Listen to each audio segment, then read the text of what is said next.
Francisco, we might just be witnessing something crazy and historic. We just witnessed one of the greatest comebacks in EuroLeague history. Being down 64-37 in the middle of the third quarter, it seemed like there was no way back for Zalgiris in this one. But just when everyone thought that the game was over, the Lithuanian side started picking up momentum and finished the third quarter with a 9-0 run. Francisco slips it in and just get out of the way. And while Milano was still up by 18 entering the fourth, Zalgiris sensed blood and started chipping away at the deficit little by little. Dovidas Giedraitis and Sylvain Francisco led the way for Zalgiris as the two combined for 18 points in the fourth, outscoring Milano by themselves. Francisco, we might just be witnessing something crazy and historic. Their performance really sparked Zalgiris' offense as the Lithuanian side scored 37 points in the fourth. And when it mattered the most, they delivered on the defensive end as well. Dmitrievich, the rookie, shut down by Smilagic.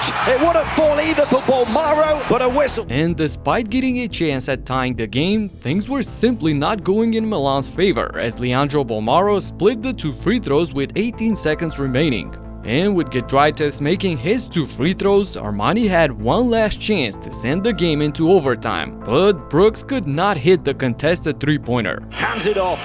Brooks, the three for the tie. Too long. Rebound ripped down by Matt Mitchell. They've got a foul now. They can't get the turnover, and they don't. And we've witnessed something that very few ever have. Zalgiris just completed the second largest comeback in EuroLeague history. A crazy accomplishment for them and a game to forget for Armani. A similar storyline to what was happening in Munich. However, Bayern barely managed to dodge the bullet in this one. While Paris was giving Bayern a run for their money, the home team was still up the majority of the first two quarters and went into halftime up by 7 with a late second quarter run inspired by Shabazz Napier and Nick Wheeler-Babb. He's gonna shoot it and beats the buzzer. It's a two-pointer. Shabazz Napier with a heads-up play to finish the first half. What a play! Devin Booker picked up where he left off the first half as he led Bayern to a strong third quarter opening. Well, and it's an alley-oop jam for Devin Booker. And beautiful pass here by Voigtman, Johannes Voigtman. However, if Paris has proven anything so far in the EuroLeague is that they're not willing to go down easily, as they went on a 10-0 run on their own to bring the game back to even with 3 minutes left in the third. Takes a three-pointer and we got a tie game. There's basketball playing some. Whatever Paris would throw at Bayern, the Germans would have an answer for in the hands of Carson Edwards, who had scored 24 points already in the first three quarters. The two teams started going basket for basket as this became an offensive spectacle, with the third quarter finishing at 81-78 with this tough layup by TJ Shorts.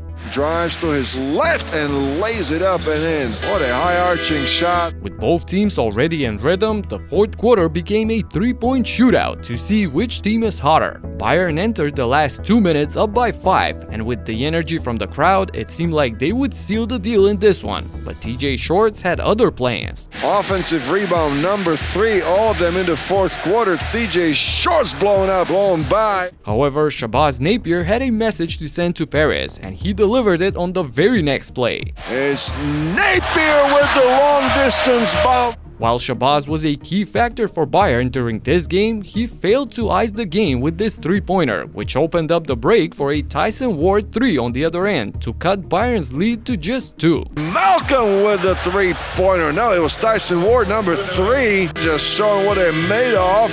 Tyson Ward with a three-pointer. Paris had to foul quickly to have a chance to bring the game back to even, and Andreas Obst hit his free throws. However, this was not the last from Paris, as they had a couple of tricks left in their sleeve. Iffy with a three-pointer, he scores it! And with Paris full court pressing Bayern, Shabazz Napier tried this crazy pass which could have turned out even worse for Bayern. Shorts with the ball.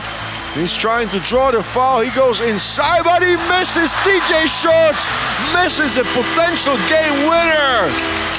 What a game! A crazy ending to an amazing game. Almost as crazy as the ending in Berlin, where Fenerbahce, despite having a double-digit lead throughout most of the game, almost choked it in the last quarter. Alba was making a last attempt to come back and they were willing to take the extra step to do so. Zalgiris gets tackled there by Schneider, but hopefully... Oh yeah, now everyone's just got to stay cool here. It was a bit of a nasty one there from Schneider. This did not discourage Fener whatsoever, as despite playing on the road, the arena was packed with Fenerbahce fans. Nigel Hayes-Davis had the final words and sealed the deal with this and-one play with 16 seconds to go. Hayes-Davis will drive through, will draw the foul, and it'll go as well. Wow. Fener wins in front of their fans on the road, just like Partizan did in a quote-unquote away game versus Maccabi in Belgrade. With both teams trying to go on a 2-game winning streak, they opened up the game fiercely. However, the battle between the two was tight until the beginning of the fourth quarter, when Partizan really picked up the pace. Sterling Brown and Carlick Jones were torching Maccabi in the fourth, with the Black and Whites' 25-15 last quarter win proving to be more than enough for them to come up on top in this one.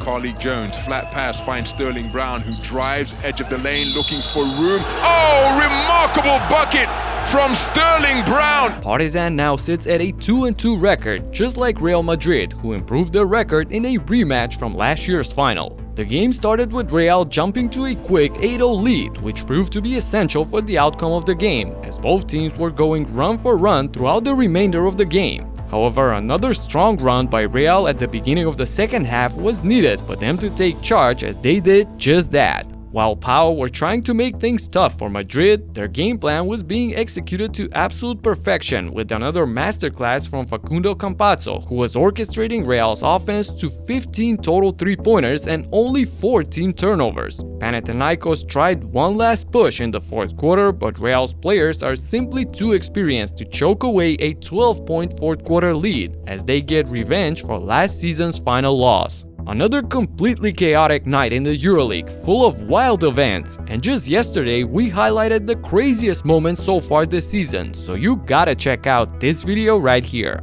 Talk to you in the next one, peace out.